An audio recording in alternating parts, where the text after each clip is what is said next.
உலகத் தமிழர்களுக்கு அன்பு வணக்கம். இன்று நம்மோடு நேர்காணலில் இணைந்திருக்கும் சிறப்பு விருந்தினர் நாம் தமிழர் கட்சியின் தலைமை ஒருங்கிணைப்பாளர் திரு செந்தமிழன் சீமான் அவர்கள். வணக்கம் அண்ணா.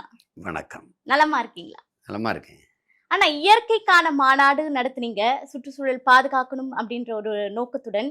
அது பாத்தீங்கன்னா நகைப்புடன் பல பேர் பேசினார்கள். இப்போது மக்களின் மாநாடு அப்படின்னு சொல்றீங்க, மாற்றத்தை விரும்பும் மக்களின் மாநாடுன்றீங்க. மாநாடு சரிங்கண்ணா, அது என்ன மக்களின் மாநாடு அப்படின்ற ஒரு தலைப்பிலேயே ஒரு கேள்வி இருக்குங்கண்ணா. இல்ல, மாற்றத்தை விரும்புகிற மக்கள். இப்ப எப்படின்னா, பெர்னாட் என்ன சொல்றாரு, உலகில் பெரும்பாலானவர்கள் உலகம் போற போக்கிலேயே தான் போக நினைக்கிறாங்க. யாராவது ஒருவர் தான் உலகத்தை தன் போக்கில் திருப்ப நினைக்கிறாரு. அப்படி தன் போக்கில் திருப்ப நினைக்கிறவன் தொடக்கத்தில் ரொம்ப விமர்சிக்கப்படுவான், எள்ளி நகையாடப்படுவான், இழிவுபடுத்தப்படுவான். ஆனாலும் பாருங்க, இந்த உலகம் பெற்றிருக்க எல்லா மாறுதல்களுக்கும் காரணம் உலகத்தை தன் போக்கில் திருப்ப நினைக்கிறவன் தாங்கிறப்ப. அப்படி இதுவரை இருந்த இந்த நிலத்தில் இருந்த அரசியல், ஆட்சி முறை, இதுல எல்லாம் ஒரு வெறுப்பு இருக்கிற மக்கள் ஒரு மாற்றத்தை விரும்புவாங்க, மாற்றம் வரணும்னு நினைப்பாங்க. இதெல்லாம் எப்படா மாறும்னு ஒரு ஏக்கம் இருக்கும், இதெல்லாம் யார் மாற்றுறதுன்னு இருக்கும். அந்த மாதிரி மாற்றத்தை விரும்புகிற மக்கள் இருப்பாங்க. உங்களுக்கு புரியுதுன்னு நினைக்கிறேன். இப்போ இலவச பஸ்ஸு அப்படின்னா அது வேணாம், தரமான பஸ்ஸு கொடு. இலவச மின்சாரம் இல்லை, தடையற்ற மின்சாரம் தான். இப்படி ஒரு என்ற ஒன்று இருக்குல்ல. இப்போ நீங்கள் இலவசம்ங்கிறது வேணாம், கல்வி கொடு, கல்விக்கேற்ற வேலை கொடு, வேலைக்கேற்ற சம்பளம் கொடு, அதை வச்சு நாங்கள் பெருமையோடு வாழ்ந்துக்கிறோம், தன்மானத்தோடு வாழ்ந்துக்கிறோம்னு எண்ணுகிற ஒரு கூட்டம் இருக்கும். அந்த கூட்டத்துக்கான ஒரு மாநாடு தான் இது. உங்களுக்கு புரியுதுன்னு நினைக்கிறேன். அதனால தான் இது மாற்றத்தை விரும்பும் மக்கள். இல்லை இருக்கிறதே அது நல்லா தான் இருக்குன்னு நினைக்கிற மக்களுக்கு இது ஏற்புடையதல்ல, இது அவர்களுக்கான மாநாடு அல்ல. மாற்றத்தை விரும்பும் மக்கள். இந்த கட்சி விட்டா இந்த கட்சி, இந்த கட்சி விட்டா இந்த கட்சி, வேற யார் இருக்கான்னு சொல்றது இடத்துல இல்லை ஒரு மாற்று வரணும்னு நினைக்கிற எண்ணம் கொண்ட மக்களுக்கான மாநாடு தான் இது. அதனால தான் இது மாற்றத்தை விரும்பும் மக்களின் மாநாடு. இந்த மாற்றத்தை விரும்பும் மக்கள் 36 லட்சம் பேர் உங்களுடைய பின்னாடி நிற்கிறார்கள். அவர்கள் இந்த மாநாட்டுக்காக என்ன செய்யணும் அப்படின்னு அண்ணன் சொல்ல விரும்புறீங்க? இல்லை, வரணும், அவ்வளவுதான். வரணும். ஒரு ஒரு என்னன்னா, இப்ப நீங்க இதுவரை தமிழர்கள் இந்த நிலத்துல சாதிக்காக கூடியிருக்கிறாங்க, சார்ந்த மதத்துக்காக கூடியிருக்கிறாங்க. கட்சிகள், இப்போ கட்சி, இப்போ இந்த கட்சி அந்த கட்சி இருக்குது. இப்போ இந்தியர்னு கூடியிருப்பான், திராவிடர்னு கூடியிருப்பான், வணங்குகிற சாமிக்கு கூட கூடியிருப்பான். ஆனால் முதலாக தான் பிறந்த பெருமை மிக்க தமிழன் என்கிற இனத்திற்காக கூடுவது வரலாற்றில் இதுவரை நடந்ததில்லை. இப்போதான் நடக்க போகுது. இப்போ அது ஒரு ஒரு வரலாற்றில் பெரிய ஒரு பெரும் முயற்சி தான் அது. எல்லா சாதி மதமும் எங்கள் அடையாளங்கள் அல்ல, அது இடைவந்த சாதி. அதை தான் எங்கள் தாத்தா பாடுறாப்புல, புரட்சி பாவலர். இடைவந்த சாதி கடவுள் வெறி சமய வெறி கண்ணல் நிகர் தமிழுக்கு நோய் நோய் நோயே இடைவந்த சாதி எனும் இடர் ஒளிந்தால் ஆள்வது நம் தாய் தாயேங்கிற அந்த தாய் தமிழ் தாய் தான். அதனால இது இடை வந்தது. நாங்க எங்க பிள்ளைகளுக்கு என்ன கற்பிக்கிறோம்னா, எப்போது வந்தது இந்த சாதி மதங்கள் நமக்குள்ள அப்படின்னு ஒரு கேள்வி இருக்கு. அது உங்களுக்கு தெரியுது, இடை வந்தது தான். நாங்க இந்த மதங்கள் அப்படின்னாலும் பௌத்தம் அது ஒரு 2000 ஆண்டு வச்சுக்கிறோம், 2500 வச்சுக்கிறோம். கிறித்தவம் 2000 வச்சுக்கிறோம், இஸ்லாம் ஒரு 2000, 1800, 1500 வச்சுக்கிறோம். இதெல்லாம் வர்றதுக்கு முன்னாடி, இந்த சமயங்கள் வர்றதுக்கு முன்னாடி இந்த சாதி குடிவாரி இந்த அடையாளங்கள் இருக்குல்ல. இப்போ இந்த தொழிலை செய்கிறவர் இந்த குடி, இந்த வேலையை செய்கிறவர் வேளாண்மை செய்கிறவர் வேளாண் குடிமகன், வேளாளர், இப்படி இருக்கு இல்லையா. இந்த மாதிரி இந்த குடிகள் பிரிக்கிறதுக்கு முன்னாடி நாம் யார் அப்படின்னா, நம்ம 50,000 ஆண்டுகளுக்கு முன்பு இருந்தே நம்ம இதெல்லாம் 2000 ஆண்டுகளுக்கு தான் இருக்குது. ஆனால் அப்போ இருந்தே நாங்கள் தமிழர்கள். உங்களுக்கு புரியுது? இறைவன் எங்க பிறந்தான்? எங்களில் தான் பிறந்தான். எங்க சிவன், எங்கள் முருகனும் எங்கள் சிவனும் எங்கள் மாயவனும் எங்களிலிருந்து தான் பிறந்தார்கள். இப்போ அந்த மாதிரி அவ்வளவு ஒரு தொன்மையான இனம் எனக்கு இது சாதி தான் அடையாளம், மதம் தான் அடையாளம்னு வாழ்றது ரொம்ப மடமையாக இருக்குது. அப்படின்னா இப்போ நான் இந்த நிலத்தை விட்டு வெளியில் போகிறேன், வேறு மாநிலத்துக்கு போகிறேன். நீங்க யாருன்னு கேட்கும்போது நான் எந்த அடையாளத்தை சொல்றது? இந்த அடையாளத்தை நீங்க சொல்லுவீங்க. தமிழன். அவன் சொல்ல நம்ம நான் இந்த சாதின்னு சொல்ல முடியாது. ஐ ஆம் கிறிஸ்டின், ஐ ஆம் இந்து, ஐ ஆம் இஸ்லாம் அப்படி சொல்ல முடியாது. ஐ ஆம் தேவர், ஐ ஆம் நாடார், ஐ ஆம் செட்டியார், ஐ ஆம் வன்னியர், ஐ ஆம் கவுண்டர் அப்படி சொல்ல முடியாது. அதெல்லாம் அவன் ஏற்க மாட்டான். நீ கண்டிப்பா. யாருன்னா எந்த மொழியில் நம்ம பதில் சொல்றோங்கிறதா. என் அடையாளம்ங்கிறது என் இன அடையாளம் தான். அது இந்த நிலத்துக்குள்ளேயும் சரி, இந்த இந்திய துணைக்கண்டத்தை தாண்டி வேற நாட்டுக்கு சென்றாலும் சரி, என்னுடைய அடையாளம் பிறப்பிலிருந்து இறப்பு வரை நான் தமிழன் தான். இப்போ உதாரணமா ஈழத்துல எங்களுக்குள்ள சமயங்கள் இருந்தது, மதங்கள் வேற வேற சார்ந்திருந்தோம். கிறித்தவம், இஸ்லாம், இந்து அப்படின்னே வச்சுக்கிறோம் இருந்தோம். அங்கே சாதிகளாக இருந்தோம். பல பல பிரிவுகள் இருக்குதுச்சு. குடிகள் தான். தமிழ் சாதி இல்லை, தமிழனுக்கு சாதி இல்லை. பாவேந்தர் சொன்ன மாதிரி தமிழ் சாதிங்கிறது தமிழ் சொல்லு இல்லை, குடிதான் அதுக்கு பேர். சரி, அப்படி குடிகளா பிளந்து பிரிந்து இருந்தாலும் செத்து விழுந்தோம் போர்ல. நாடாரில் 400 பேர் செத்தார்கள், இஸ்லாமத்தில் ஒரு 500 பேர் செத்தார்கள், 50 பேர் செத்தார்கள், இந்துக்கள் ஒரு 15 பேர் செத்தார்கள், கிறிஸ்தவரில் 20 பேர் செத்தார்கள், அல்லது தேவரில் 10 பேர், அல்லது வன்னியரில் 500 பேர் செத்தார்கள். அப்படி எந்த நாடு ஏடும் பதிவு செய்யலை. கண்டிப்பா. தமிழர்கள் செத்தார்கள், தமிழர்கள் மரணித்தார்கள், அப்படி தமிழர்கள் இறந்தார்கள், தமிழர்கள் கொல்லப்பட்டார்கள். அப்ப என்ன எங்களுக்கு சொல்லுது? இப்ப இந்திய கடலுக்குள்ள நாங்க மீன் பிடிக்க போனோம். அங்க முத்தரையரும் மீன் பிடிக்கிறார், நாடாரும் மீன் பிடிக்கிறார், தேவரும் மீன் பிடிக்கிறார், மீனவ அந்த பரதவ மக்களும் மீன் பிடிக்கிறாங்க, இஸ்லாமியரும் மீன் பிடிக்கிறார். ஆனா இறந்து விழுந்தவனை அவன் இந்திய மீனவனும் நம்மளை சொல்றது இல்ல. இந்த முஸ்லீம் இஸ்லாமிய மீனவர்கள் ஒரு 2 பேர் இறந்துட்டாங்க, முத்தரையர் மீனவர்கள் ஒரு 2 பேர் இறந்துட்டாங்க அப்படி சொல்லலை. தமிழ் மீனவர்கள் கொல்லப்பட்டார்கள். இதுல இருந்து என்ன நமக்கு உணர்த்துது? நாம் பிணமாக விழும்போதும் இனமாகத்தான் விழுகிறோங்கிறத காட்டுது. அப்ப அதுதான் என் அடையாளம். அப்போ உலகத்தின் எந்த ஓரத்திற்கு நான் எங்கு சென்றாலும் என் அடையாளம் நான் தமிழன் அப்படிங்கிறது தான். அப்ப அந்த அடையாளம் தான் என் பெருமை மிக்க அடையாளமா இருக்க முடியும். இப்ப இந்த அடையாளத்துக்குள் தமிழ் தேசிய இன மக்கள், தமிழ் இன மக்கள் ஒன்று திரளும் போதுதான் வலிமை வரும். தமிழ் மக்களின் ஒற்றுமையில தான் வலிமை பிறக்கும். அந்த வலிமை தான் அரசியல் வலிமையாக மாறும். அந்த அரசியல் வலிமை தான் தமிழ் இன மக்களுக்கென்று ஒரு அதிகார வலிமையாக மாறும். இல்லைன்னா என் நிலத்தை நான் ஆளாம வேற ஒரு ஆண்டு அந்த அதிகாரத்தின் கீழே நான் வாழ்வது என்பது அடிமை. அதுக்கப்புறம் அது பேசி பயன் இல்லை. விளங்குதா? அதனாலதான் இது நம் இனத்தின் திருவிழா, எல்லோரும் கூடுவோம், தமிழ் பேரின பெருவிழா, வென்று வாகை சூடுவோம்னு அழைக்கிறோம். கண்டிப்பா. இப்ப நீங்க சொல்வதை பார்த்தால் பிப்ரவரி 21ஆம் தேதி பாத்தீங்கன்னா தமிழ் தேசியம் விசஸ் திராவிடம் அப்படின்ற ஒரு போர் முழக்கத்தை சீமானவர்கள் அறிவிக்க போகிறாரா அப்படின்ற ஒரு எதிர்பார்ப்பு கூடுது இல்லைங்களா?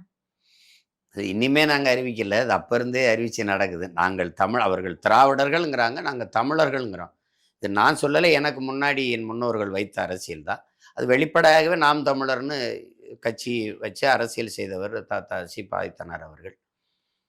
அது பின்னாடி அவர் கோட்பாடு, கொள்கையில், நோக்கங்கள்லாம் சரியா இருந்தவன பின் வந்த பிள்ளைகள் நாங்கள் தொடர்றோம். நாங்கள் தொடர்றோம். அவர் தான் இந்த நிலத்துல தமிழர்களுக்கென்று தனித்த ஒரு தாயகம் வேணும், விடுதலை பெற்ற தாயகம் வேணும்னு விரும்பிய அரசியல் தலைவர் அவர் தான். அந்த காலகட்டத்தில் இப்போ எங்கள் தாத்தா கலியபெருமலை வந்தாங்க, எங்கள் அண்ணன் தமிழரசன் வந்தாங்க.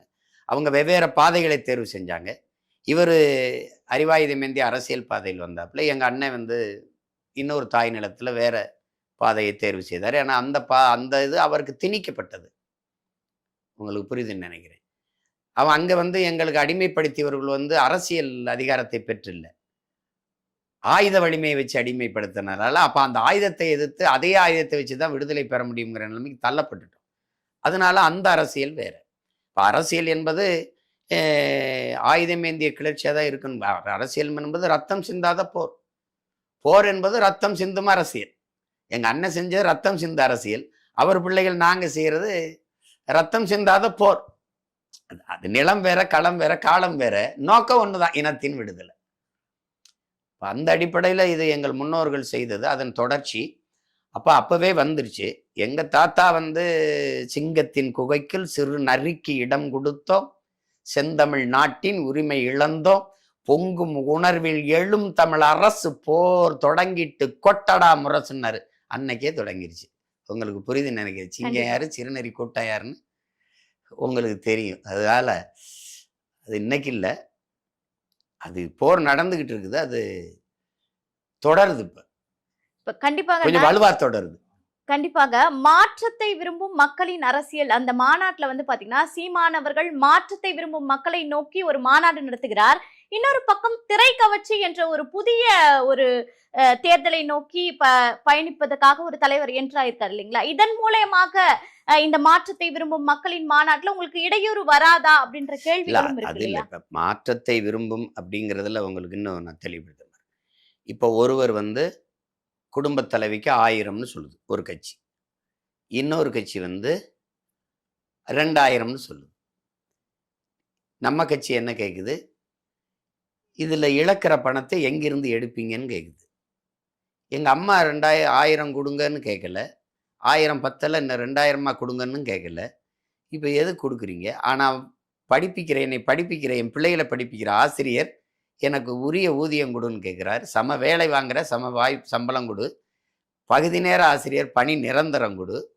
பணி தேர்வு செய்து அது தேர்ச்சி பெற்றவன் எனக்கு பணி வாய்ப்பு கொடு. பணி நியமனம் தான் அப்படின்னு போராடிட்டு இருக்கான். இது முக்கியமா அரசு உயிர்காக்கும் மருத்துவர்கள் எனக்கு உரிய ஊதியந்தா, பத்தலை எனக்கு ஊதிய உயர்வு கொடுன்னு வீதியில் நின்று போராடுறான்.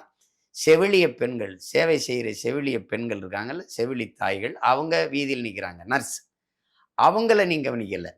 விளைய வச்ச நெல்லை நீ கொள்முதல் செய்யாம வீதியில் போட்டு முளைக்க விட்டுட்டேன்னு விவசாயி வீதியில் நின்று வேர்வை சிந்தனவன் கண்ணீர் சிந்திக்கிட்டு இருக்கான். அதை நீங்க கவனிக்கல. ஆனா இதுல இப்ப இந்த 1000 கொடுக்குறீங்க, இதுக்கு 9000 கோடிக்கு மேல போகுது. இதுல பல ஆயிரம் கோடிக்கு மேல போகுது. மொத்தமா இந்த மாதிரி கொடுக்கறதுலயே ஆண்டுக்கு 12,000 கோடி போகுது. இப்ப இந்த பணத்தை எங்கிருந்து எடுப்பீங்க? இப்ப இந்த மாற்றுங்கிறது எது வருது? இது ரெண்டு, இது ஒண்ணு. இந்த ஒரு கட்சி இது இப்படி சொல்லும், ஒரு கட்சி இப்படி சொல்லும்.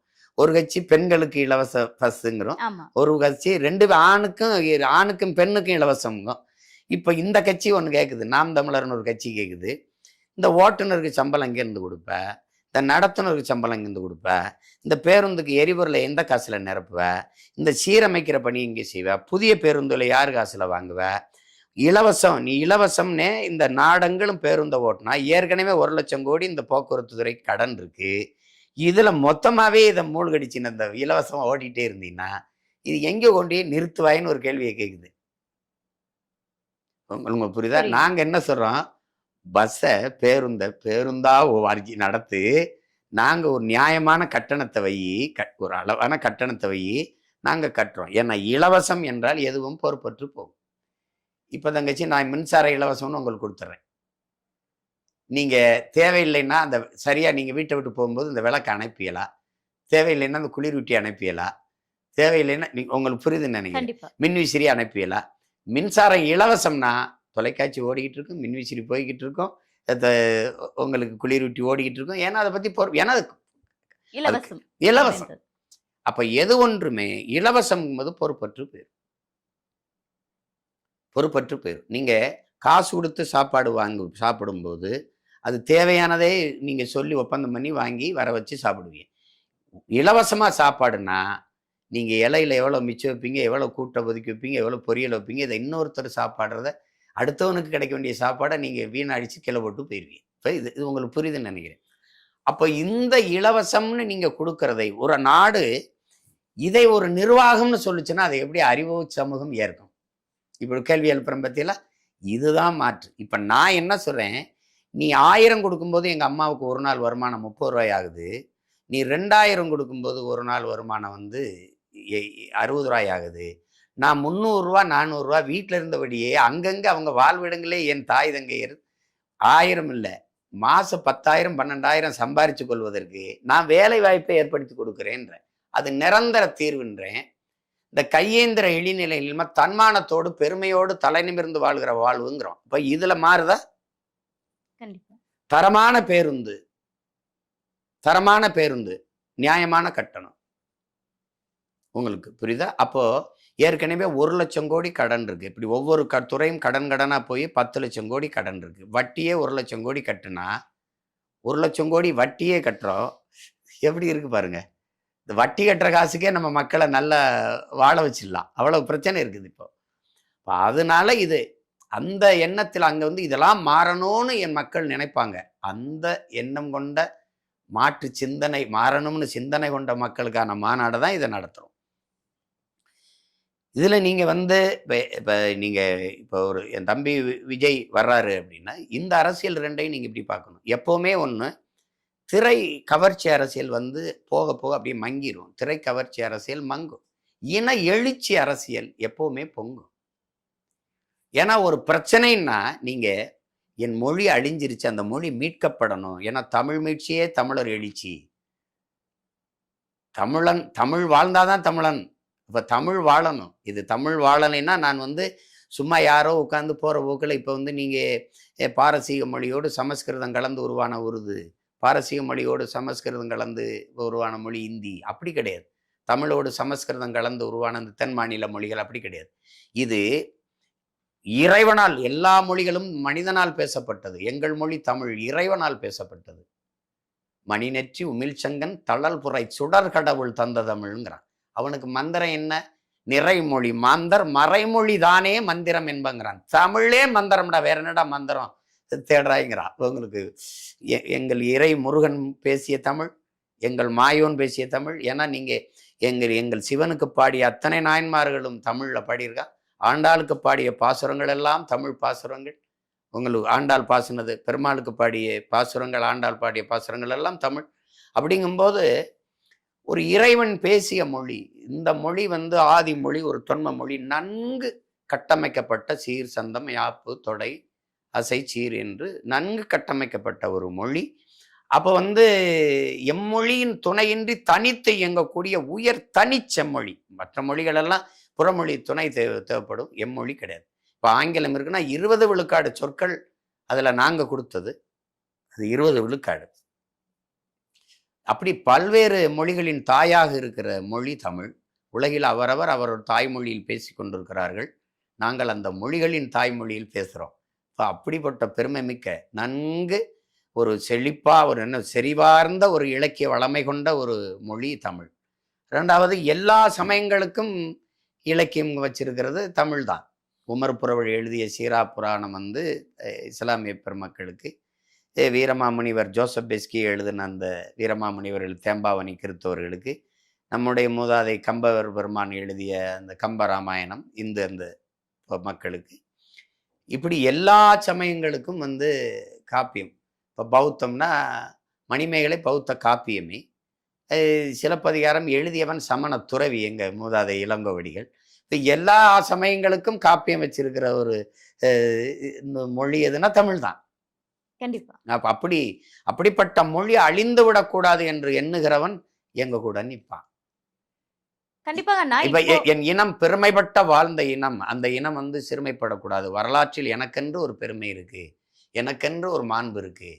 எல்லோரும் அவனவன் பேசி இது பண்ணும்போது மனிதநேயம் பேசும்போது நாங்கள் உயிர்மை நேயம் பேசியவர்கள். அவன் வந்து சீனன் வந்து என் மொழி தெரியாதவன் வந்து ஊமை, அரேபியன் என் மொழி தெரியாதவன் பிசாசு என்று சொல்லும்போது என் மூதாதை எழுந்து யாதும் ஊரே யாவரும் கேளீர் என்று உலகம் தழுவி நேசித்து நின்ற ஒரு அளப்பெரிய மாண்பு கொண்ட இனம் இது. இந்த இனம்தான் உலகம் தழுவி நேசித்து நின்றுச்சு. அப்படிப்பட்ட ஒரு இனம் இது தன் அடையாளங்களை இழந்து தன் கலை இலக்கிய பண்பாட்டை அழிய கொடுத்து தொன்று தொட்ட வழிபாட்டை வேளாண்மையை இழந்து அழியுமானால் அதை விடக்கூடாதுன்னு நினைக்கிற எண்ணம் கொண்டவன் என்னோடு நிற்பான். உங்களுக்கு புரியுதா? நான் திரும்ப திரும்ப சொல்றேன், எனக்கும் என் தம்பிக்குமான ஒப்பீடு, பொழுதுபோக்கு தளத்தில் தனக்கான தலைவனை தேடுகிறவர்கள் எனக்கானவர்கள் அல்ல. போராட்ட களத்தில் தனக்கான தலைவனை தேடுபவர்கள் என்னோடு நிற்பார்கள், அவர் எனக்கானவர்கள். கண்டிப்பாக. ஆனா அவர்களையும் மாற்றக்கூடிய பொறுப்பு திரு சீமான் அவர்களுக்கு இருக்குல்ல. அதனாலதான் அந்த கேள்வியை நம்ம என் தம்பி முன்வைக்கிற அரசியலை இப்ப தமிழக வெற்றி கழகத்தின் அரசியலில் நம்ம கேள்விகளை எழுப்புறோம். அதையே அவங்க விமர்சனம்னு பாக்குறாங்க. அதை அப்படி பார்க்க வேண்டியதில்லை. கேள்விகளுக்கு உரிய பதில் சொல்லணும். இப்ப எப்படின்னா, அவர்கள் திராவிடர்கள் அப்படின்னு சொல்றாங்க, நாங்கள் தமிழர்கள் என்று சொல்றோம். இப்ப கோட்பாட்டு அளவுல வேற. தமிழர்கள், நாங்கள் தமிழர்கள்ன்றோம். இல்லை நீங்கள் நம்ம எல்லாம் திராவிட, இல்லை நான் தமிழன்றேன். நான் தமிழன், என் மொழி தமிழ், என் குடி தமிழ் குடி. புரியுது நினைக்க? என் சமயம் சைவம் வைணம் உள்ளிட்ட தமிழம் எங்களுடைய இறை முருகன், சிவன், மாயவன், கொற்றவை, எங்களுக்குன்னு ஒரு வழிபாடு இருக்கு. அதனால என் இனம் வந்து தமிழ் இனம், நான் தமிழன். அப்போ மொழி வழியே தான் தேசிய இனங்கள். ஒரு மொழியை பேசக்கூடிய மக்களின் கூட்டம் இனம் என்று வரையறுக்கப்படுது. அந்த இனம் நீண்ட நாட்கள் நிலைத்து வாழக்கூடிய, ஒரே இடத்தில் நிலைத்து வாழக்கூடிய நிலப்பரப்பை கொண்டிருக்குமேனால் அது தேசிய இனம் என்று வரையறுக்கப்படுது. அதுலேயும் தனக்கேயான கலை, இலக்கியம், பாட்டு, கூத்து, இதெல்லாம் தனக்கே வரையறுத்து வச்சிருந்துச்சுன்னு வச்சுக்கோங்க. அது அந்த இனம் வந்து மூத்த இனம்னு வருது. எனக்கென்று ஒரு விளையாட்டு சிலம்பம், எனக்கென்று ஒரு இது இருக்கு குத்து வரிசை, எனக்கென்று ஒரு விளையாட்டு இருக்கு சடுகுடு, இன்னைக்கு கபடியா இருக்கு, அப்பா எனக்கென்று ஒரு நடனம் இருக்கு. இதெல்லாம் வகுத்து வைக்கப்பட்டிருக்குது. அப்படின்னா அந்த இனம் மூத்த ஒரு தேசிய இனம். அப்படிதான் இருக்கணும், அப்படிதான் சொல்லணும். இப்போ என்னை நீ வந்து திராவிடம்ங்கிற, இப்போ எங்களுக்கு என்ன இது வருதுன்னா, நாங்கள் எந்த மாதிரி எடுத்துக்கிறோம்னா, புரட்சியாளர் அண்ணல் அம்பேத்கர் சொல்றாரு, தன் மீது சுமத்தப்பட்ட சாதிய இழிவை தொடைத்தெறிய போராடாமல் இருப்பதை விட செத்து ஒழிவதே மேலானதுங்கிறவ. அது மாதிரி நான் என்ன நினைக்கிறேன், என் மீது சுமத்தப்பட்ட இந்த திராவிடம்ங்கிற இழிவை தொடைத்தெறிய போராடாமல் இருப்பதை விட செத்து ஒழிவதே மேலான. நான் ஏன் வந்து இந்தியன் ஒரு அடையாளம், எனக்கு எதுக்கு திராவிடங்கிற அடையாளம்? நான் தமிழன், என் நேஷனாலிட்டி தமிழ், சிட்டிசன்ஷிப் இந்தியா, இந்திய நாட்டின் குடிமக்கள். அவர் தெலுங்கர், அவர் கன்னடர், அவர் மலையாளி, அவர் பீகாரி, அவர் குஜராத்தி, அவர் ராஜஸ்தானி, அவர் மராட்டி. நாங்கள் எல்லா மொழிவழி தேசிய மக்களும் இணைந்து இந்தியாங்கிற ஒரு நாட்டுக்குள்ள, நாங்களா உருவாக்குனது, இந்த பேர் கூட வெள்ளக்காரன் வச்சு, இந்த நாட்டுக்குள்ள இணைந்து வாழ்றோம். ஒரு ஐக்கியம், ஒன்றியம். உங்களுக்கு அது யுனைடெட் ஸ்டேட் ஆஃப் அமெரிக்கா, அது யுனைடெட் கிங்டம், இது ஐரோப்பிய யூனியன், இது யுனைடெட் ஸ்டேட் ஆஃப் இந்தியா. அதை இது யூனியன் வச்சு விட்டான், இந்த ஸ்டேட்னு வைக்காம. புரியுதுன்னு நினைக்கிறவங்களுக்கு. அப்ப அதனால இதுல வந்து இது நாங்க வந்து இந்த நாட்டின் குடிமக்கள். ஆனால் என்னுடைய அடையாளம், தேசிய அடையாளம், நான் தமிழன், இது தமிழ்நாடு. அப்ப அதுல வந்து இந்த புரிதல் இருக்கிறதுல நான் எங்க திராவிடன்? திராவிடன்கிறது அவன் இருமொழி கொள்கைம்பா. நான் தமிழ் வாழணும்பா, அவன் ஒழியணும்பா. தமிழை ஒழிச்சாதான் அவன் தமிழன் இல்லாது போவான், தமிழனுக்கு இன உணர்வு இல்லாமல் போகும். இன உணர்வு இல்லைன்னா தான் தமிழன் அல்லாதவன் இங்கே வசதியாக ஆளவும் முடியுங்கிறது அவருடைய நோக்கம். ஒரு தமிழன், தன்மானமிக்க தமிழன் தன் தாயை கையேந்து விடுவான் 1000 ரூபாய்க்கு. வேட்டி சேலைங்கிறது ஒரு மானத்தை மறைச்சு கட்டிக்கிற வேட்டி சேலைங்கிறது அடிப்படை. மயிலுக்கு போர்வே போத்துன பேகனுடைய பேரனும் பேத்தியும் வேட்டிக்கும் சேலைக்கு இத்தனை இவ்வளவு 1000 ஆண்டுகள் கழிச்சு விடுதலை பெற்ற இவ்வளவு இந்தியாவில் இவ்வளவு வளம் இருக்கிற ஒரு தமிழ்நாட்டுல என் நிலத்துல இல்லாத நிலக்கரி இருக்கு, மீத்தேன் இருக்கு, எல்லாம் ஏன்றிருந்தான் எடுத்துட்டு போறேன். இவ்வளவு காட்டு வளம், கனிம வளம் இருக்கு, நீர் வளம் இருக்கு, நில வளம் இருக்கு. இவ்வளவு வளம் இருக்கும் போதும் நான் 1000 ரூபாய்க்கு கையேந்திரேன், அரிசி பருப்பு கையேந்திரேன், பொங்கலுக்கு வேட்டி சேலைக்கு நிக்கிறேன்னா இது எந்த மாதிரியான ஒரு ஆட்சி முறை? அப்ப இது யாருடைய ஆட்சி? திராவிட ஆட்சி. திராவிடம் அப்படிங்கிறதுக்கு எல்லாம் பெரியாருங்கிறாங்க. நாங்கள் தமிழ் தேசியர்கள், என் இன முன்னோர்கள் எல்லாரும் பெரியாருங்கிறோம். உங்களுக்கு புரியுதா? உங்களுக்கு எல்லாமே பெரியாருங்கிறாங்க. என் இனத்தின் முன்னோர்கள் எல்லாருமே எங்களுக்கு பெரியார். அப்ப அதனால நீ பெரியாரும் இதை செய்தார்னு சொல்லுங்க. ஐயா ஈவேராவும் போராடினார், ஈவேராவும் பெண்ணி உரிமைக்கு பேசினார், ஈவேராவும் சாதி ஒழிப்பு தீண்டாமை கொடுமைக்கு பேசினார். அதை நாங்க எதிர்க்கல, ஏற்கிறோம். அவர் மட்டும்தான் செய்தார், அதை ஏற்கல, எதிர்க்கிறோம். ஏன்னா எங்கள் முன்னோர்கள் அதற்கு விட அரும்பாடுபட்டிருக்காங்க. அதனால இங்கே அவர் தமிழ் சனியன் ஒழுங்குங்கிறாரு. தமிழ் எங்கள் உயிருக்கு நேருங்கிறான். அதுதானே இங்க முக்கியம். தமிழ் எங்களுக்கு வந்து உயிர். அது ஒரு தொடர்பு கருவி இல்லை. தமிழ் பேச்சு மொழி அல்ல, மூச்சு மொழி. தமிழ் எனக்கு உயிர். அதுதான் எங்க தாத்தன் பாடுறான். தமிழுக்கு அமுதன்று பேர், அமுதுக்கும் அமுதன்று பேர், அமுதுக்கும் அமுதன்னு பேர் இருக்கான், தமிழுக்கும் அமுதன்று பேர். ஏன் தமிழ் அமுது? தமிழ் தமிழ் தமிழ் தமிழ் தமிழ் தமிழ் தமிழ் தமிழ்னு வேகமா சொல்லி கொண்டு போனீங்கன்னா அமிழ்துன்னு ஒலிக்கும். தமிழ்னு வேகமா சொல்லிக்கொண்டே வந்தீர்கள்ன்றா தமிழ் என்று ஒலிக்கும். அதனால தமிழுக்கும் அமுதென்று பேர். அந்த தமிழ், இன்ப தமிழ் எங்கள் உயிருக்கு நேருங்கிறப்ப. ஏன்னா அது உயிரா, எனக்கு உயிர். அது படிச்சா வேலை கிடைக்குமா, சோறு கிடைக்குமா? வேலையும் சோறும் அல்ல, அது என் உயிர், அது என் முகம், அது என் முகவரி, அது என் அடையாளம், அது என் ரத்தம், அது என் சதை, அது என் நரம்பு, அது என் உணர்வு, அதுதான் எல்லாம். அது என் கலை, அது என் இலக்கியம், அது என் பண்பாடு, அது என் வாழ்வியல், அது என் அரசியல், என் அறிவியல், அது என் வரலாறு. இது எல்லாமே எனக்கு வந்து என் மொழி தான். அதை விட்டுட்டு அப்படி அப்படி என் மொழியை சிதைக்கும். நீங்க இன்னைக்கு தமிழகத்தின் தமிழ் தெருவில் தமிழ் அப்படிங்கிற ஒரு முழக்கத்தை வச்சு எங்கேயாவது தமிழ் இருக்கா? மணக்க வரும் தென்றிலே குளிராயில்லை, தோப்பில் நிழலாயில்லை, தனிப்பெரிதாம் துன்பம் இது, தமிழகத்தின் தமிழ் தெருவில் தமிழ்தான் இல்லை என்று வருந்தி பாடிட்டு போனாரு எங்க புரட்சி பாவலர் பாவேந்தர். எங்க இருக்கு தமிழ்? ஸ்ட்ரீட் இருக்கு, தெரு இல்லை. எக்ஸ்டென்ஷன் இருக்கு, விரிவு இல்லை. செக்டர் இருக்கு, பிரிவு இல்லை. நிலச்சாலை இல்லை, அவென்யூ இருக்கு. நீங்க சென்னையில போய் பாருங்க, நம்ம இருக்கு தமிழ்ல, கீழே சென்னைன்னு ஆங்கில எழுத்துல எழுதியிருக்கு. அப்ப இது என்னது? தங்கிலீஷு. தமிழோட ஆங்கிலம் கலந்து தமிழோட ஆங்கிலம் கலந்து தமிங்கிலமா தங்கிலீஷா பேசிட்டு இருக்கோம். ஏற்கனவே தமிழோட சமஸ்கிருதம் கலந்து 1800 ஆண்டுக்கு முன்னாடி கன்னடம்னு ஒரு மொழி பிறந்து போகுது. அப்புறம் 1600 தெலுங்கு போகுது. சாப்பிட்டீங்களா நீங்க? பொஞ்சிஸ்திரா மீரு அப்படின்னு போயிட்டான். நாங்க வணக்கம்னா அவன் நமஸ்காரம்ட்டான். உங்களுக்கு புரியுதுன்னு நினைக்கிறேன். இப்போ அதுக்கு பின்னாடி ரொம்ப பின்னாடி 15ஆம் நூற்றாண்டுல தான் மலையாளம் பிறக்குது. அப்புறம் துளு வருது. 15ஆம் நூற்றாண்டுக்கு முன்னாடி மலையாளம்ங்கிற மொழி எது? சேர சோழ பாண்டியன்லாம் மூத்த பாட்டன் யாரு? சேரன். சேரப்பாட்டன் நிலப்பரப்பு எது? சேரப்பாட்டன் மக்கள் யாரு? இன்னைக்கு மலையாளியா நிற்கிறான். உங்களுக்கு புரியுது? தமிழோடு சமஸ்கிருதம் கலந்து. நாங்க சாதம்ங்கிறோம் சமஸ்கிருத சொல்லு, இல்லைன்னா இங்கிலீஷ்ல ரைஸும்போம். அவன் சோறுங்கிறான். புரியுதா? நாங்க மகளேங்கிறான், அவன் மோளைங்கிறான். நாங்க மகனேங்கிறான், அவன் மோனேங்கிறான். நாங்க அப்பாங்கிறான், அவன் அச்சாங்கிறான். நாங்க வாட்டர் ஃபால்ஸ் நீர்வீழ்ச்சி வாட்டர் ஃபால்ஸுங்கிற ஆங்கில சொல்ல அப்படியே மொழிபெயர்த்து நீர்வீழ்ச்சிங்கிறோம். அவன் தூய தமிழ் சொல்ல அருவிதான், இன்னும் அருவின்னு தான் பயன்படுத்துவான். கதையிடாம்பான். கதைன்னா பேசு, உங்களுக்கு கதை. உங்களுக்கு பறையடான்னா உங்களுக்கு பறையடான்னா சொல்லு. இப்போ நாங்கள் பறையடான்னு சொல்றது இல்லை. ஸ்பீக் இப்படிதானே பேசிட்டு இருக்கோம். இப்போ இந்த மாதிரி ஒரு சரிபாதி இல்லை. ஒரு 90 விழுக்காடு ஆங்கிலம் கலந்து. இப்போ உதாரணமா இப்போ உங்களுக்கு பேசி காட்டுறேன் பாருங்க. இதுல எது தமிழ் எது ஆங்கிலம்னு கண்டுபிடிங்க. இப்போ நீங்க பேசும்போது திஸ் ஃபிலிம்ல சாங்ஸும் ஃபைட்ஸும் டான்ஸும் ஃபேண்டாஸ்டிக்கா வந்திருக்கு. இதுல எவ்வளவு தமிழ் இருக்கு? ஏண்டா மச்சான் ஃபீல் பண்ற? ஓவரா டென்ஷன் ஆகி கேட்டாதெல்லாம் எல்லாம் கரெக்ட் ஆயிரும்டா. இது எப்படி இருக்கு? தமிழ் மாதிரி தான் பேசிட்டு இருக்காங்க. ஏண்டா மச்சான் டிஃபன் சாப்பிட்டியா? இப்போ டீ சாப்பிடுவோமா? இந்த டிஃபனு ரன்னிங் ஓடுவோமா? அதாவது ஒன்று டோர் கதவை மூடு, அது இப்படி தானே இருக்குது. இது ஒரு இயக்கி எடுங்கிறதுல ரிமோட்டு, அந்த சுவிட்சை போடு, டிவியை போடு, எல்லாத்தையும் போட்டு தமிழை தூக்கி குப்பையில் போடு, இப்படி ஆயிடுச்சு. இப்போ என்னன்னா இங்கே நீங்கள் பேசும்போது பாருங்கள். ஸோ ஆக்சுவலி இப்படி தான் பேசுவாங்க.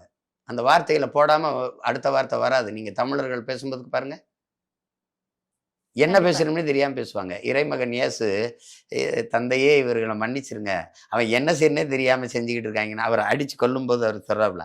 அது மாதிரி என் மக்கள் என்ன செய்யறனே தெரியாமல் செஞ்சுட்டான். தன் தாய்மொழியை உலகத்தில் அழிச்ச ஒரே இனம் தமிழ் இனம் தான். அவனே அழிச்சிட்டான். அது அழியுதுன்னே தெரியாமல் அழிச்சிட்டான்.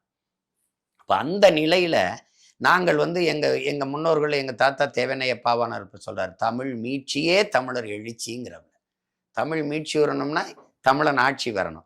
இவ்வளவு போராடி கொண்டிருக்க போது இவ்வளவு பிரச்சனை இருக்கு. நீங்க எங்களை இவர்கள் இலவசம், போனஸ், சலுகை, மானியம் கொடுத்து வீழ்த்துவார்கள் திராவிடர்கள்.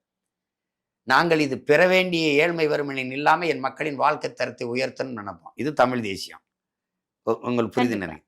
மொழி கொள்கையில அவர்கள் தமிழ் ஆங்கிலம்பாங்க, இருமொழி கொள்கை, அது ஏமாற்றும்போம்.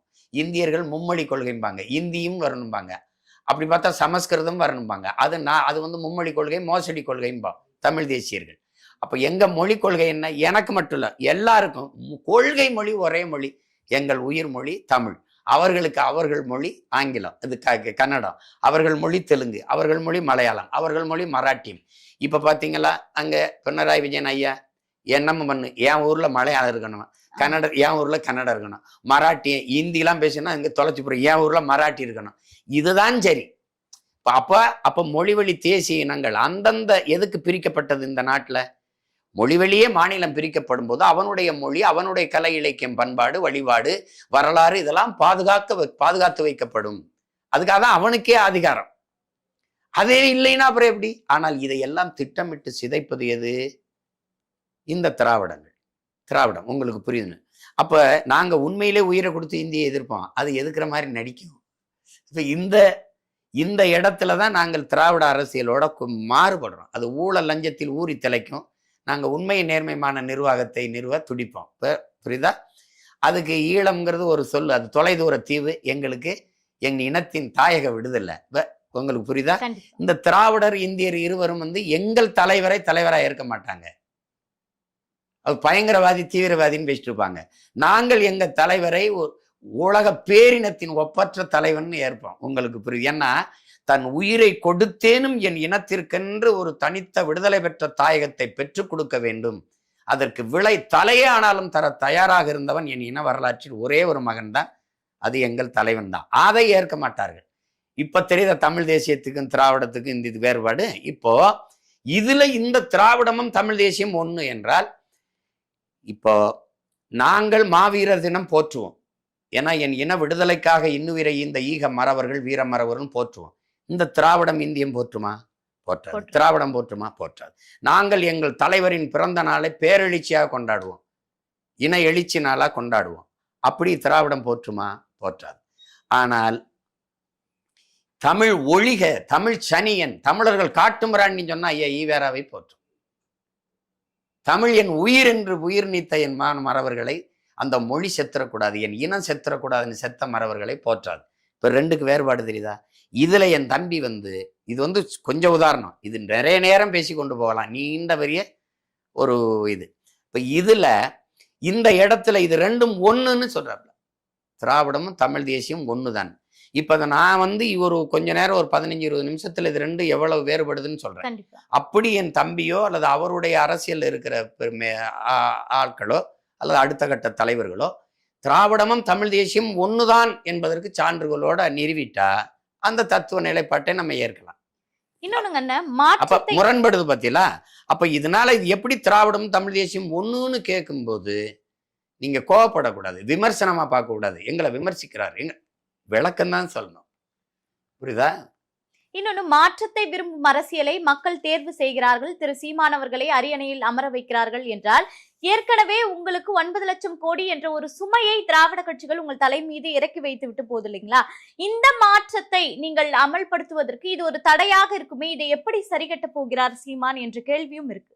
இல்ல 10 லட்சம் கோடி தொற்றுச்சு, ஆட்சி முற்று பெறும்போது 10 லட்சம் கோடியை தொடும்.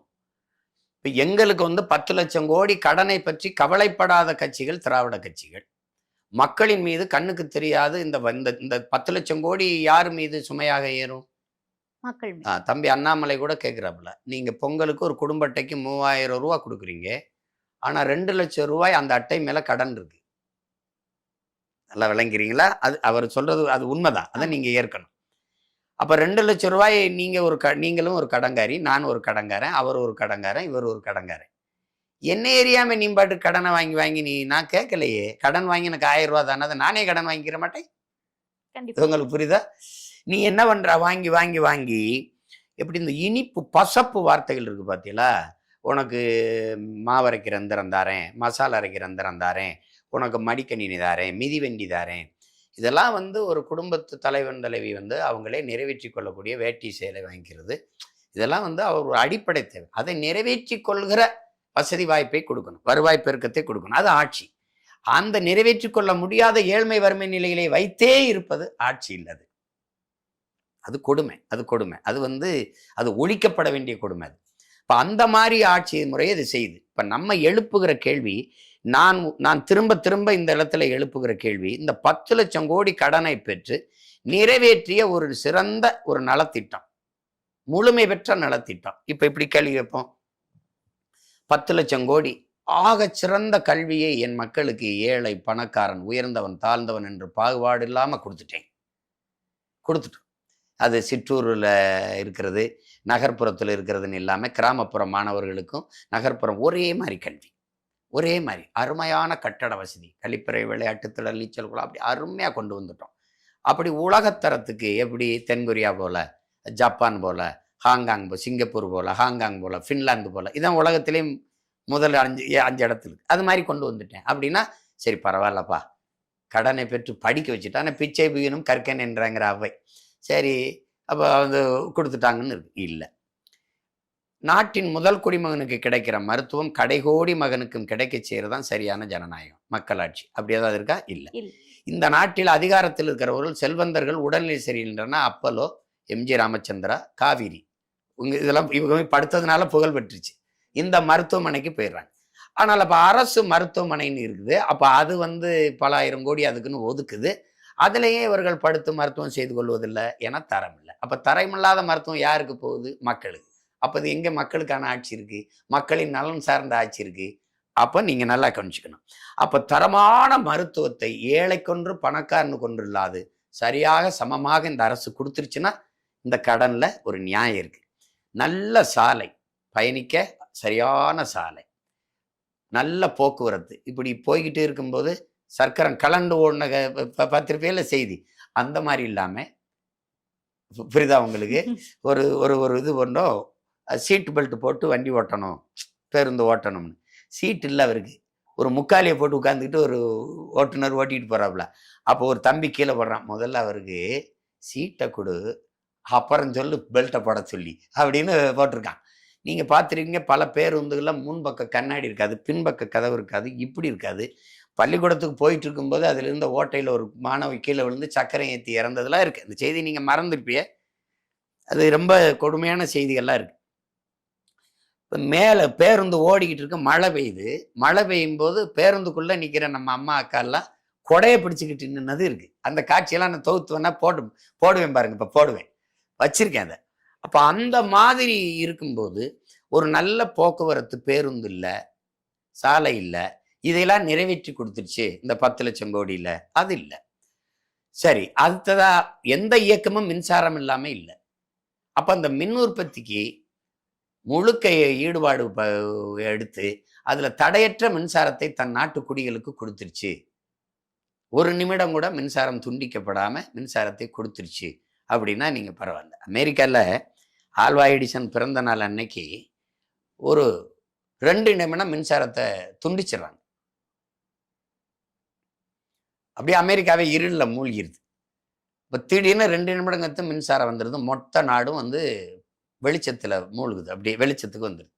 வெளிச்சத்தில் பழிச்சிடும்போது அங்கே ஒரு தொலைக்காட்சியெல்லாம் சுழல் எடுத்து ஓடுது.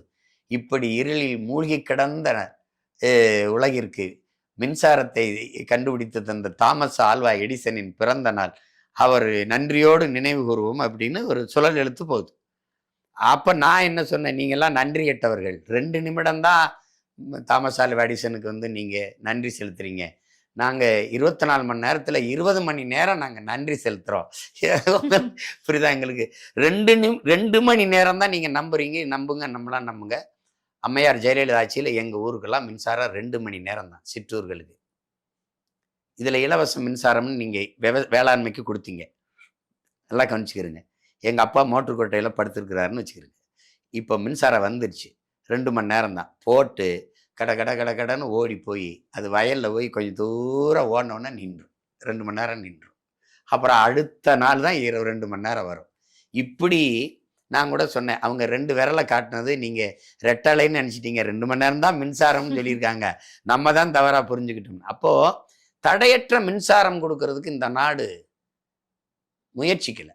அதில் இந்த சுமை பாருங்க, ஒரு பக்கம் இலவச மின்சாரம்ங்குது, ஒரு பக்கம் சகிக்க முடியாத மின் கட்டணத்தை, தாங்க முடியாத மின் கட்டணத்தை உயர்த்தும். அப்ப இந்த மாதிரி தடையற்ற மின்சாரத்தை உற்பத்தி செய்து தன் நாட்டு குடிகளுக்கு அது பகிர்ந்து அளிக்குது அப்படின்னா அது அந்த கடன் சுமையை இப்ப 1.5 லட்சம் கோடிக்கு மேல போயிடுச்சு மின்துறையில. அதை நம்ம ஏற்கலாம். இப்படி எதையுமே நிறைவேற்றாம 10 லட்சம் கோடி என்ன வந்தது? இதுல எந்த அடிப்படை இருக்குல்ல, கல்வி, மருத்துவம் அல்லது உயிர் தேவையா இருக்க குடிநீர் விநியோகம், அதையாவது அரசு தூய குடிநீரை மக்களுக்கு கொடுத்துருக்கா பார்த்திருக்கீங்களா? இல்லை.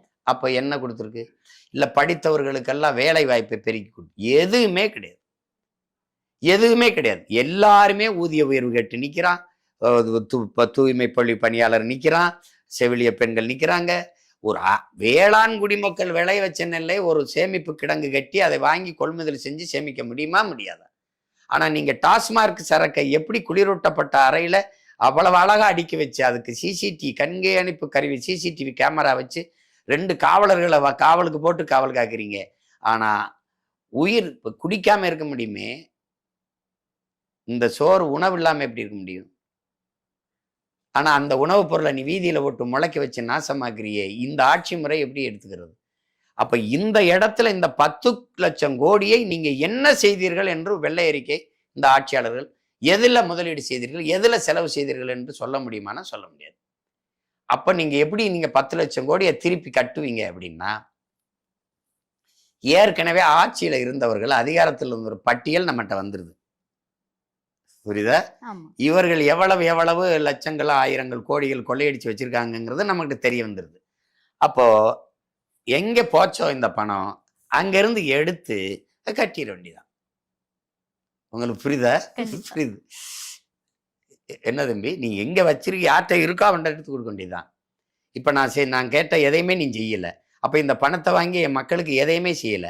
நீ 1000 கொடுத்த. இப்போ 6800 கோடி இந்த பொங்கலுக்கு கொடுத்த, 2 கோடி அட்டைக்கு கொடுத்த 3000 ரூபாயில 6800 கோடி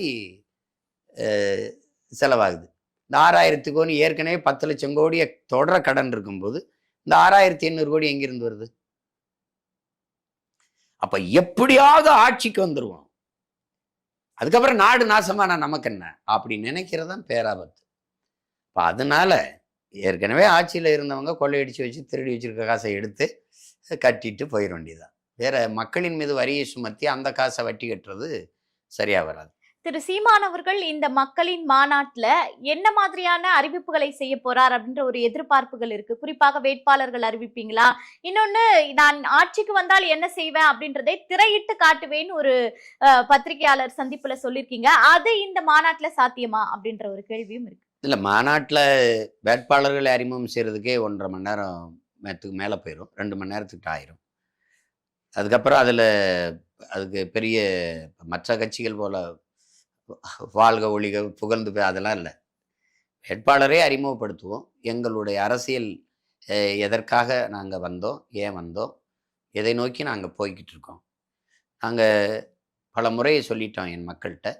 நாங்கள் ஆள் மாற்றம் ஆட்சி மாற்றத்திற்கு வந்த பிள்ளைகள் அல்ல, அடிப்படை அமைப்பு அரசியல் மாற்றத்திற்கு வந்த பிள்ளைகள். ஆட்சி மாற்றம் அல்ல எங்கள் கனவு, ஆட்சி முறை மாற்றம். உங்களுக்கு விளங்கிடுச்சா? அந்த ஆட்சி முறையை மாற்றணும்னு நினைக்கிறோம். கட்டிய கட்டடத்துக்கு வெள்ளையடிக்க வந்த சீர்திருத்தவாதிகள் அல்ல, இந்த கட்டடத்தையே முற்றுமுழுதாக தகர்த்துட்டு புதிய ஒரு கட்டடம் கட்ட வந்த புரட்சியவாதிகள் அப்படின்னு சொல்றோம். இப்போ அதனால அந்த கருத்துக்களை எடுத்து வைப்போம். இப்போ இந்த மாநாடு யாருக்கானது அப்படின்னா, உலகெங்கும் பரவி வாழக்கூடிய என் உயிர் சொந்தங்கள், தமிழ் பேரின மக்கள் அனைவருக்குமான மாநாடு. உழைக்கும் உழவர்குடி, என் மீனவ சொந்தங்கள், இன்னும் அந்த கடலுக்குள்ள மீன் பிடிக்கிற உரிமையை பெற முடியல, பாதுகாப்பாக கடலுக்குள்ள போயிட்டு திரும்ப முடியல, அந்த என் மீனவ சொந்தங்களுக்கான மாநாடு. படித்துட்டு ஆசிரியர் தேர்வு எழுதிட்டு பணி நியமனத்துக்காக 14,000 பிள்ளைகள் வெளியில நிற்கிறாங்க, அவர்களுக்கான மாநாடு.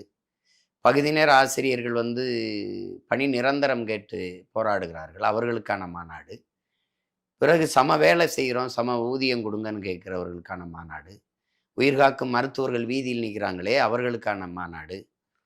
அது செவிலிய அந்த தேவதைகள், அந்த பெண்கள், அந்த தங்கைகளுக்கான மாநாடு. அதுக்கப்புறம் இன்னைக்கு தமிழ்நாடு தேர்வாணையத்து தேர்வு எழுதிட்டு 70 லட்சம் பேர் வேலை இல்லாமல் வெளியே நிற்கிறார்கள், அவர்களுக்கான மாநாடு. அப்போ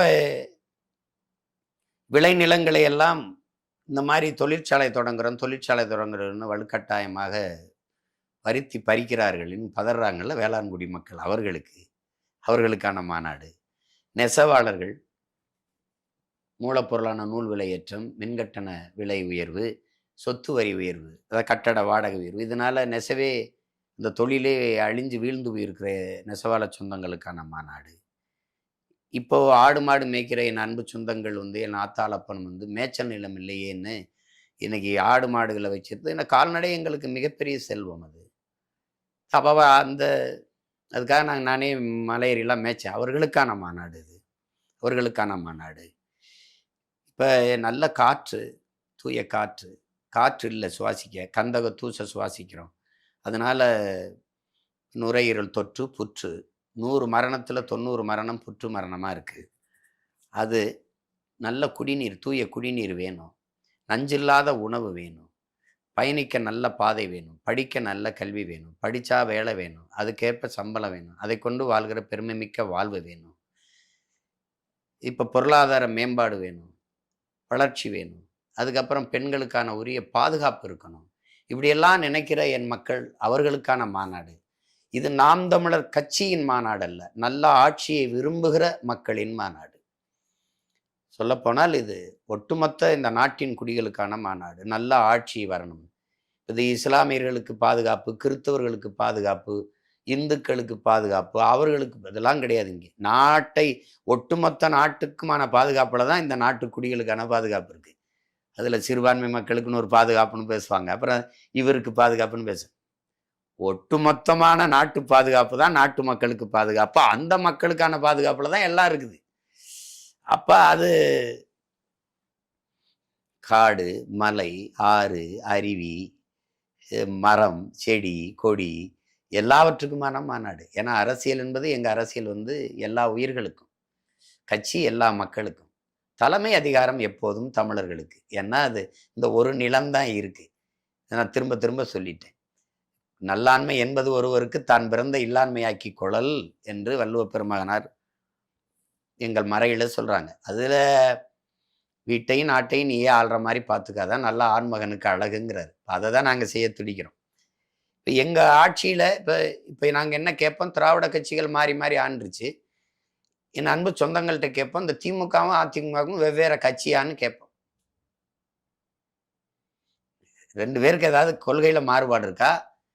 இது வெறும் திமுகன்னு இருக்குது, அனைத்து இந்திய அண்ணா அப்படின்னு இருக்கு. அது ரெண்டு கொஞ்சம் பேர் பெருசா இருக்கு. இங்க கருப்பு சிவப்பு கொடியில அங்க அண்ணா இருப்பாங்க கூடுதல். இதை தவிர வேற என்ன மாறுதல் இருக்கு? ரெண்டும் ஒரே கட்சி தான். அதுல உங்களுக்கு சந்தேகம் இருந்தா, இப்ப இன்னைக்கு திமுக அமைச்சரவையில் இருக்கிற அமைச்சர்கள்ல எண்ணிட்டு வாங்க.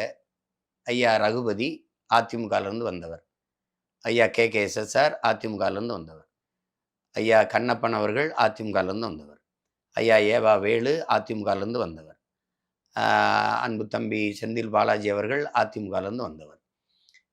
இவ்வளோ தானே, இன்னும் விட்டுட்டேன்னா ஐயா சேகர் பாபு அறநிலையத்துறை அமைச்சர் அருமை ஐயா அதிமுகலேருந்து வந்தவர், ஐயா முத்துச்சாமி அவர்கள் அதிமுகலேருந்து வந்தவர். எத்தனை அமைச்சர் சொல்லியிருக்கேன்? ஒரு 10 கிட்ட சொல்லியிருப்பேனா?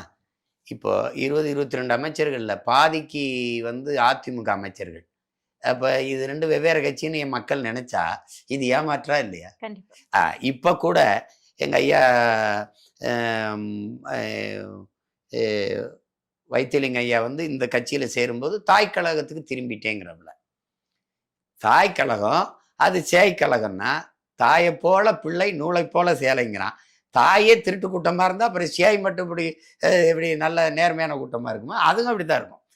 ரெண்டும் வெவ்வேறு கட்சி இல்லை. ஆனால் என் மக்கள் நம்புறாங்க இதுக்கு ஏதோ மாற்றுன்னு, இதுக்கு ஏதோ மாற்றுன்னு. அப்போ நாங்கள் என்ன கேட்போம், இவங்க கட்சியில் டாஸ்மார்க் இருக்குது, இவங்க ஆட்சியில், அவங்க ஆட்சியில் மூடப்படுமா? மூடப்படாது. இவங்க ஊழல் லஞ்சம் இருக்குது, இங்கே அது ஊழல் லஞ்சம் இல்லாமல் இருக்குமா? இருக்கும். இவங்க எந்த ஒரு வேலைக்கும் கமிஷன் கேட்பாங்க, இவங்க கேட்பாங்களா கேட்க மாட்டாங்களா? கேட்பாங்க. ஒரு பணி நியமனமோ பணியிட மாற்றமோ பணி உயர்வோ எல்லாம் பணம். அது இவங்கள கொலை கொள்ளை இருக்கு, இங்கே இருக்காதா? இருக்கும். இங்கே பாலியல் வன்கொடுமை இருக்கு, அது இருக்குமானா இங்கேயும் இருக்கும், இங்கேயும் இருக்கும். அங்கே மலையை வெட்டி குவாரின்னு ஏற்றுவாங்க, மலையை எம்சாண்டுன்னு ஒன்று கொண்டு வந்ததே அம்மையார் ஜெயலலிதா தான். அது இருக்குமானா இருக்கும். ஆத்து மணலை அள்ளுவாங்களா? ஏற்கனவே மாறி மாறி அள்ளி தின்னு முடிச்சிட்டாங்க. ஆனால் அள்ளுவாங்கன்னா 2 பேரும் அள்ளுவாங்க. அப்போ எந்த இடத்துல மாறுவாங்க? இவங்க இலவசத்தை அறிவிப்பாங்க, அவங்க இலவசத்தை நிறுத்திட்டு இலவசம் பெறக்கூடிய நிலைமையில் இல்லாம மக்களின் வாழ்க்கை தரத்தை உயர்த்துவாங்க. அப்படி ஏதாவது இருக்கா? இருக்குமா? இருக்காது. 2 இருக்காது. இவங்க வந்தா வீடு கட்டி தருவாங்க, 20 வந்தா வீடு கட்டி தருவாங்க. 5 வருஷத்துல நினைச்சிருந்தா கட்டி முடிச்சிருக்க முடியாதா? ஒவ்வொரு 5 வருஷமும் தான் நாங்க வந்தா வீடு கட்டி தருவோம், நாங்க வந்தா வீடு கட்டி தருவோம், நாங்க வந்தா வீடு கட்டி தருவோம். எப்பதான் கட்டி முடிப்பீங்க? அப்ப இந்த வெற்று பசப்பு இனிப்பு வார்த்தைகள்ல ஏமாத்துறதுல 2 பேரும் ஒண்ணுதான். 2 கட்சி ஆட்சி முறையும் ஒண்ணுதான். ஆள் மாறும். இப்ப நீங்க ஐயா ஸ்டாலினை இறக்கிட்டா ஐயா எடப்பாடியை கொண்டாந்தீங்கன்னா இவர் இறங்கி இவர் வருவார். ஆட்சி முறை மாறுமா? ஆட்சி முறையை மாத்தணும். அதுக்கு வழி இந்த மண்ணையும் மக்களையும் பேரன்பு கொண்டு காதலிக்கிற இந்த பிள்ளைகள் அதிகாரத்துக்கு போகணும். அதுதான் நாங்க கேட்கிறோம். அதனாலதான் குடும்பம் குடும்பமாய் கூடுவோம், கொடிய அரசியலை மூடுவோம். இது கொள்கை மறவர்களின் கூட்டம், கொள்ளையர்கள் எடுக்க வேண்டும் கூட்டம் ஓட்டம். இது மாற்றத்தை விரும்பும் மக்களின் மாநாடு. மாற்றம் என்பது சொல்லல்ல செயல். மாறுவோம் மாற்றுவோம் அப்படின்னு நாங்க சொல்றது காரணம் இதுதான். கண்டிப்பா உலகத் தமிழர்கள் இந்த மாநாட்டுக்கு என்ன மாதிரியான முன்னெடுப்புகளை எடுக்கணும்னா? வரணும். இப்ப எங்களுக்கு இப்ப என்னால எனக்கு கடவுச்சீட்டு முடக்கப்பட்டதுனால இப்ப நீதிமன்றம் கொடுன்னு சொல்லி இந்த அரசு கொடுக்கல. இப்ப அதுக்கு சண்டை போட எனக்கு நேரம் இல்லை. போர் தொடங்கிருச்சு. இப்ப நான் அந்த நாடுகள்ல பயணம் பண்ணி என் மக்களை சந்திச்சு பண்ண முடியாது. இப்ப தமிழ் பேரின மக்கள் ஒரு இடத்துல பெரும் எண்ணிக்கையில் கூடக்கூடிய வாய்ப்பு உலகத்துல தமிழ்நாட்டில் தான் இருக்கு. இன்னொரு தாய்நிலை இருந்துச்சு, அது இப்ப எங்ககிட்ட அந்த அரசியல் அதிகாரமோ வலிமையோ இல்லை. இந்த இடத்துல மொத்தமா நாங்க கூட முடியாது. அங்க இருக்கிற அந்த நாட்டில் இருக்கிற அரசியல் நெருக்கடி, இங்கேயும் நெருக்கடி இருக்கு. ஆனால் அதையும் மீறி நாங்க கூட முடியும், கூட வாய்ப்பு இருக்கு. அப்படி கூடணும்னா உலகம் முழுக்க இருக்கிற வாய்ப்பு இருக்கிற தமிழ் சொந்தங்கள், என் இன உறவுகள், என் உடன் பிறந்தார்கள், அந்த பேரன்பு மிக்க எனது பெற்றோர்கள் பயணித்து வரணும். அதை முன்னாடியே அறிவிச்சோம். February 21. நிறைய பேர் வருவாங்க. நிறைய பேருக்கு உடனடியா உள்நுழைவு அனுமதி கிடைக்க கஷ்டம். அதனால அங்கிருந்து நீங்க வாழ்த்துங்க. வர முடிஞ்சவங்க வாங்க, பங்கேற்றுங்க மாநாட்டில். அப்ப நம்ம கூடி காட்டுவோம். நாங்க வீழ்ந்துட்டோம்னு நினைக்கிறீங்கல்ல, இல்லை. நாங்கள் விழ விழ எழுவோம். 1 விழ 100 இல்லை, 1000 எழுவோம், லட்சக்கணக்கா எழுவோம், கோடி கோடியா கூடுவோம். ஆனால் எங்கள் இலக்கு ஒன்றுதான், எங்கள் இனத்தின் விடுதலை. வெட்டி வீழ்த்தப்பட்ட ஒரு மரத்தின் வேரிலிருந்து மொத்தமாக துளித்து தலைக்கும் மரம் போல நாங்க விழுந்த இடத்திலேயே எழுந்து நிற்போம். அதனாலதான் அங்க இறக்கப்பட்ட கொடியை இங்க ஏத்தணும். உலகம் பூரா பறக்கும் இப்ப புலிக்கொடி. அது மாதிரி அப்ப அந்த லட்சிய உறுதியோடு நாங்க பயணிக்கிறோம். அதுல என் இன உறவுகள் இணைந்து வலு சேர்க்கணுங்கிறதுக்காக தான் உலக தமிழ் மக்கள் எல்லாரையும் பேரன்பு கொண்டு நாங்க இந்த மாநாட்டுக்கு அழைக்கிறோம். அதே மாதிரி இங்கேயும் கட்சி கடந்து எந்த கட்சியிலே நீங்க இருக்கலாம். இப்ப கர்நாடகாலாம் ஒரு பொது சிக்கல், ஒரு பிரச்சனை அப்படின்னா, இப்ப உதாரணமா அணுக்கழிவை கோலார் தங்கவேல்ல புதைக்கலான்னு ஒரு கருத்து தான் வைக்கப்பட்டது. புதைக்கல.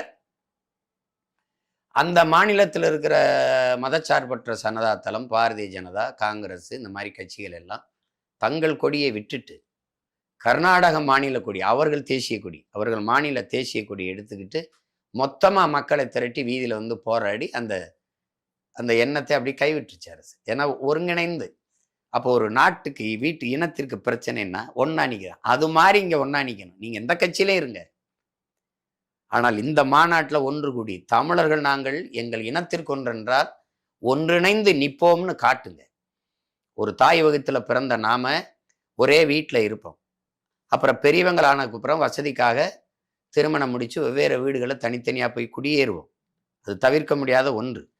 ஆனால் நம்ம அண்ணன் பொண்ணுக்கு திருமணம், நம்ம தாத்தா பாட்டிக்கு மரணம் இல்லை அப்படின்னா, நம்ம வீட்டில் ஒரு தங்கச்சிக்கு திருமணம் என்றால் எல்லாரும் ஒன்னா கூடுவோம். அது மாதிரி இங்கே துக்கமோ அங்க மகிழ்ச்சியோ எல்லா இடத்துலையும் கூடுறோம். அப்படி இந்த இனத்துக்கு ஒன்றுனா இப்ப இனம் வீழ்த்தப்பட்டுருச்சு. ஏன்னா எதுவுமே இல்லை. அதை பேசணும், அதுக்குதான் மாநாட்டில் பேசுவேன் நான். இப்போ அந்த நிலையில இருக்கும்போது நம்மளுடைய ஓர்மைதான் இங்கே ஓங்கி வளர்ந்த மூங்கில் மரம் ஒன்னை ஒன்று பிடிச்சிருக்கு, ஒற்றுமையா குறுத்து விட்டு கிளகிளையா வெடிச்சிருக்கு, ஒட்டாம ஒதுங்கி நின்னா உயர முடியுமா, எதிலும் ஒற்றுமை குலைஞ்சதுன்னா வளர முடியுமான்னு நம்ம தாத்தா பட்டுக்கோட்டை பாடினது நமக்கு தான். அந்த ஒற்றுமையா நின்னாதான் நம்ம வளர முடியும், உயர முடியும். அப்ப அதுக்கு கூடணும். அதுக்காக தான் இந்த மாநாடு. கண்டிப்பாக திரு சீமான் அவர்கள் உங்களுடைய திருவாயாலேயே ஒரு அறிவிப்பை வெளியிட்டீங்க அப்படின்னா நல்லா இருக்கும். பேரன்பு கொண்டு நாங்கள் நேசிக்கிற என் இன சொந்தங்கள், எங்களின் உயிரோடும் உணர்வோடும் கலந்து வாழ்கிற என் உயிர் சொந்தங்கள், இது ஒரு கட்சியின் மாநாடு என்று கருதாமல் ஒரு பெரும் கனவை சுமந்து நிற்கிற பிள்ளைகள் நடத்தும் மாநாடு. இது நம் இனத்தின் திருவிழா. நாம் எல்லோரும் கூட வேண்டும். ஏன்னால் இப்போ ஒரு கோயில் திருவிழாவிற்கு நாம் எப்படி கூடுவோமோ அப்படி இது நம் இனத்தின் திருவிழா. இங்கே நம்ம எல்லோரும் கூடி காட்டணும். நான் என்றால் நான் இல்லை, என்னுடைய தாய், என்னுடைய தந்தை, என்னுடைய அப்பா, என்னுடைய பாட்டி, என்னுடைய தாத்தா, என்னுடைய தங்கை, என்னுடைய தங்கையின் கணவர், என் குடும்பமே, எனக்கு என்னுடைய மனைவினா என் மனைவியுடைய அம்மா, மனைவியுடைய அப்பா, என் தாத்தா, அவங்களுடைய தாத்தா பாட்டி, அவருடைய சொந்தங்கள் எல்லாம். அப்படின்னு நான் என்றால் என் பரம்பரையே வரணும். அப்படி கூடி காட்டணும். என் இனத்துக்கு ஒன்றானால் நாங்கள் அவ்வளவு கிளர்ந்து சினந்து எழுவோம் என்றது காட்டணும். அதுக்கான இது மாநாடு. இதையே உங்கள் அன்பு பிள்ளை உங்களுக்கு அன்போடு அழைக்கிற இதையே அழைப்பாய் எடுத்து எல்லோரும் வாருங்கள். நாம் தமிழர் கட்சி பிள்ளைகள் தான் இது கூடணும். அந்த கட்சியின் மாநாடுங்கிறத விடுங்க. நல்ல ஆட்சியை விரும்புகிற மக்களின் மாநாடு, அதை கவனத்தில் கொண்டு. ஏன்னா நீங்கள் நாம் தமிழர் என்றாலே அது ஒரு ஏதோ இனவெறியர்கள் போல நீங்கள் பார்க்குறீங்க. மாட்டுக்கு ஆட்டுக்கு மாநாடு நடத்திய பிள்ளைகள், மரத்திற்கு பேசிய பிள்ளைகள், மலை கடலுக்கு பேசிய பிள்ளைகள், எங்களைப் போல எலும்பும் நரம்பும் ரத்தம் சதையும் இருக்கிற சக மனிதர்களை வெறுப்போம் என்று சொல்லுது, நேசிக்காமல் வெறுப்போம் என்று சொல்வது தமிழ் பேரினத்திற்குன்னு இருக்கிற அந்த பெருமை மிக்க ஒரு மாண்பு இருக்கு. அதை சிதைப்பதான் நாங்கள் கருதுகிறோம். நாங்கள் உலகந்தழுவி நேசித்து நின்ற பிள்ளைகள், அதுவும் உலகில் இருக்கிற எல்லா உயிர்களையும் நேசித்த உயிர்மை நேயர்கள். அதனால நீங்க இந்த மாநாடு, இந்த நாட்டில் ஒரு நல்ல அரசியல் வரணும், நல்ல ஆட்சி மலரணும்னு நினைக்கிற ஒவ்வொருவருக்குமான மாநாடு. அதனால நீங்க அவசியம் வாங்க. நாம் எல்லோரும் கூடுவோம், திருச்சியில் கூடுவோம், திருப்பத்தை நாடுவோம். திரள்வோம் திரள்வோம் தீந்தமிழ் இனத்தீரே திருச்சியில் திரள்வோம். அதுதான் இது. அதுக்காக தான் இந்த அழைப்பை நான் அன்போடு விடுக்கிறேன். 21ஆம் தேதி மாலை சரியாக 3 மணிக்கு திருச்சியில் நான் உங்களை சந்திக்க ஆவலோடு காத்திருப்பேன். நன்றி, வணக்கம். கண்டிப்பாக அரசியல் சார்ந்த பல்வேறு தகவல்களையும் மக்களுக்கு தேவையான பல்வேறு கருத்துக்களையும் பகிர்ந்து கொண்டீங்க. தொடர்ந்து பேசுவோம். நன்றி. நன்றி, வணக்கம்.